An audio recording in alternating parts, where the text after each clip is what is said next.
Halo, Assalamualaikum warahmatullahi wabarakatuh. Terima kasih untuk yang sudah datang ke channel aku. Kalau belum subscribe, tolong jangan lupa di subscribe, kemudian bunyikan lonceng, dan jangan lupa kasih like serta komentar biar aku makin semangat ya. Penantian dalam cinta, episode 132. Jangan tinggalkan aku. Johan merasakan kakinya yang begitu amat lemas setelah mendapat telepon dari rumah sakit. Ponsel yang tadi dipegangnya kini terlepas dari genggamannya. Dirinya masih tidak percaya dengan apa yang sudah didengarnya. Johan kembali mengambil ponsel yang terjatuh di lantai. Ia mencoba menghubungi nomor ponsel istrinya. Halo, jawab si penerima telepon. Ini nomor ponsel istri saya. Kenapa ada sama Anda? Tanya Johan. Maaf Pak, saya perawat di rumah sakit. Dan saat ini, ponsel istri Bapak sama kami pihak rumah sakit. Kami butuh pihak keluarga untuk datang segera ke rumah sakit, jelas perawat tersebut. Johan diam, tangannya gemetar memegang ponselnya. Supir menyebut istri saya bagaimana? Tanya Johan dengan suara yang bergetar. Maaf Pak, supir Anda tidak selamat. Beliau meninggal di tempat. Johan menangis ketika mendengar jawaban perawat tersebut. Saya akan segera ke rumah sakit sekarang. Johan memutuskan sambungan teleponnya. Ya Allah, cobaan apa lagi yang engkau berikan untukku? Johan mengusap air matanya. Apa yang disampaikan oleh perawat itu membuat Johan semakin yakin bahwa yang menghubunginya memang benar-benar pihak rumah sakit. Bila biasanya orang akan sangat takut untuk ditipu, namun kali ini Johan berharap dirinya kena tipu saat ini. Ia meletakkan tangannya di atas dada ketika dadanya terasa amat sakit. Beberapa menit yang lalu, istrinya masih menghubunginya dan beritahu bahwa ia akan segera pulang. Johan menangis. Aku sudah tidak sanggup dengan cobaan yang seperti ini. Ia menarik-narik rambutnya. Meskipun kakinya terasa berat untuk berjalan, namun Johan tetap berusaha untuk percepat langkah kakinya untuk menuju ke halaman rumahnya. Johan melihat supir pribadinya sudah berdiri di teras seperti sedang menunggunya. Antarkan saya ke rumah sakit. Johan memandang supirnya. Baik Pak, jawab pria berbadan tinggi tersebut. Johan duduk di kursi penumpang. Air matanya menetes dengan sendirinya ketika membayangkan apa yang terjadi dengan istrinya. Apa keluarga Pak Anto sudah tahu? Tanya Johan. Sudah Pak, sekarang mereka sedang menuju ke rumah sakit, jelas pria tersebut. Johan hanya diam. Dirinya tidak sanggup untuk bertanya apa yang terjadi dengan istrinya. Ia hanya tahu bahwa mobil yang menjemput istrinya di bandara mengalami kecelakaan. Mobil yang dikemudikan oleh Harry, supir Johan, berhenti di rumah sakit. Pria itu turun dari dalam mobil. Ayo Pak, ucapnya. Johan turun dari dalam mobil dan berjalan dengan cepat. Ia begitu takut kehilangan istrinya. Johan melihat keluarga Pak Anto yang datang ke rumah sakit. Mendengar suara tangis istri dan anak-anak Pak Anto membuat hati Johan merasa tidak tega. Gimana ruangan istri saya? Tanya Johan kepada perawat yang berjalan di depannya. Istri Bapak saat ini di ruangan ICU. Mari Pak, saya antar, ajak perawat tersebut.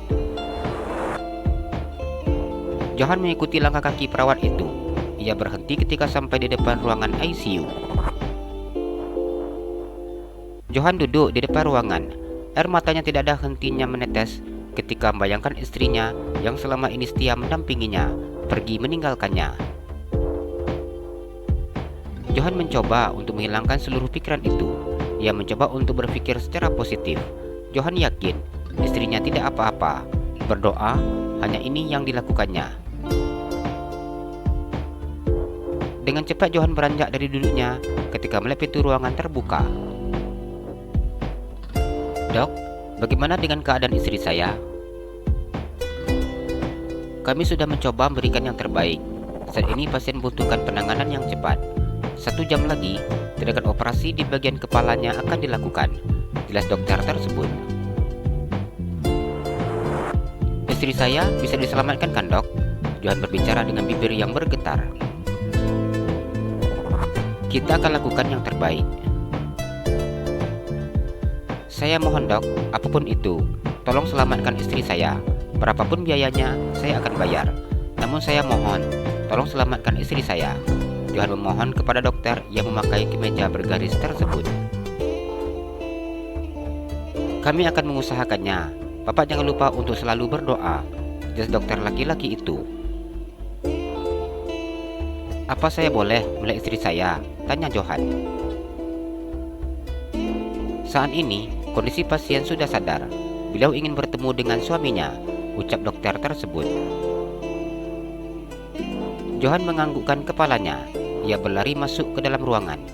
Johan melihat kepala istrinya yang dibalut perban. Johan tidak mampu menahan tangisnya ketika melihat kondisi Fanny yang seperti ini. Johan berjalan mendekati tempat tidur istrinya. Ia memegang tangan istrinya. Mas mohon, jangan tinggalkan Mas. Mas mohon. Johan menangis. Fanny tersenyum menatap wajah suaminya. Ia seperti sedang terkesima memandang wajah tampan milik suaminya. Apanya yang sakit? Tanya Johan. Aku sepertinya sudah nggak ada rasa sakit lagi, Mas, jawabnya. Mendengar jawaban Fanny membuat Johan semakin takut. Tolong, jangan tinggalkan Mas. Bertahanlah untuk Mas. Johan mengusap pipi istrinya. Fanny hanya tersenyum memandang suaminya. Pak Anto bagaimana keadaannya? Pak Anto tidak selamat, jawab Johan. Fanny diam sejenak. Semua ini sudah direncanakan. Ternyata mereka sudah berniat untuk menghabisi aku, Mas. Fanny memandang suaminya. Ia tahu bahwa orang yang berniat untuk menghabisinya merupakan keluarga Johan yang mengejar harta. Johan merasakan sakit di hatinya ketika mendengar pengaduan istrinya. Mas berjanji akan mencari pelakunya sampai dapat. Kamu tenang aja ya, janji Johan. Mas, aku sudah ketemu sama dia. Dia sangat cantik. Sampai sekarang dia masih terlihat sangat muda.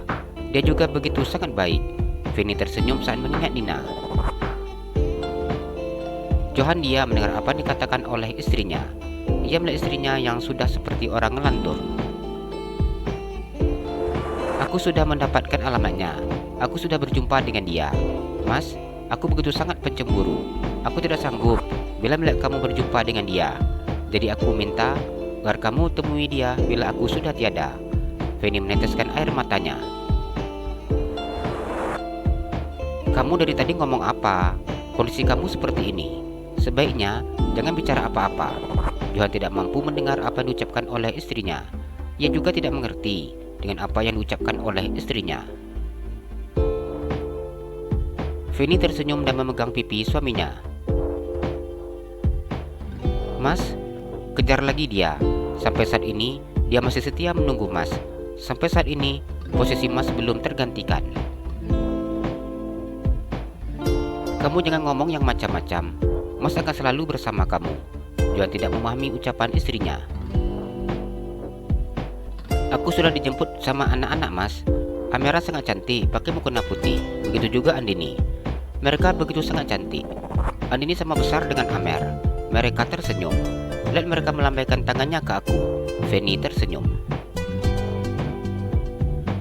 Mas mohon, jangan tinggalkan Mas seperti ini. Kalian jangan bawa mama kalian. Biarkan mama temani papa.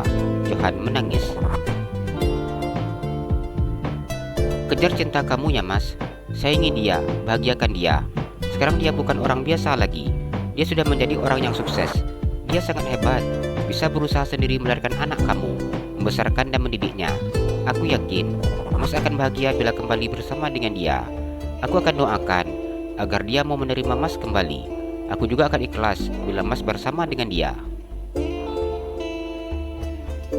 Mas dari tadi nggak ngerti dengan apa yang kamu katakan. Fanny mengeluarkan kertas kecil dari dalam roknya. Ini alamatnya, nanti Mas bersihkan saja, ucapnya yang memberikan kertas yang sudah berwarna merah. Johan memegang kertas yang diberikan oleh Fanny. Tulisan di kartu nama itu sudah tidak terlihat. Mas, maafkan aku bila aku ada salah selama jadi istri Mas. Maafkan aku yang tidak sempurna selama ini. Kamu tidak ada salah apa-apa. Mas yang sudah bersalah sama kamu, jawab Johan.